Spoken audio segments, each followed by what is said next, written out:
Bill, in the book, you described 4 characteristics of bubbles. Why don't you tell the audience what they are and why they're important?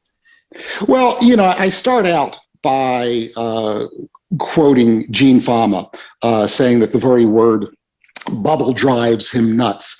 And it drives him nuts because he is a mathematical modeler par excellence. Gene Fama, I guess, believes that if you can't model it, it doesn't exist. And there's some truth to that. But I found more inspiration in the famous description by Potter Stewart of pornography. And he basically said in his famous in the famous case that he talked about, that he wrote this in, which is that he didn't know how to describe pornography. That is, he couldn't model it, but he knew it when he saw it, or he said, "I know it when I see it."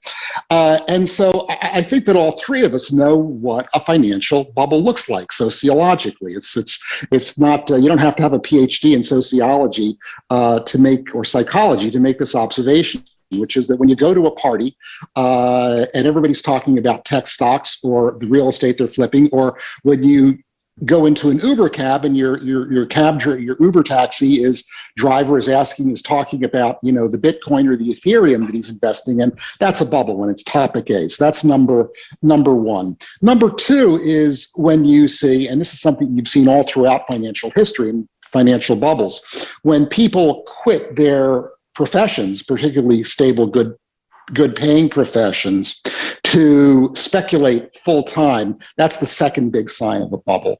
Now, there's a third sign, which I think is less appreciated, but is certainly a prominent feature of bubbles in my own personal experience, at least, which is that when you express skepticism and it is met with anger, not just disagreement, but anger, that is also a bubble. The question is, why is that? And I think the answer is there are a few more pleasing beliefs than you're going to get effortlessly rich by investing in this or that securities. And when someone tries to disabuse you of that notion, you're not liable to respond positively. And then the last feature are extreme predictions. So, Bitcoin isn't just going to go to, $100,000. It's going to go to $1 million. And so when you see those sorts of extreme predictions, those 4 things, I think you can be reasonably certain that you're in a bubble. Now,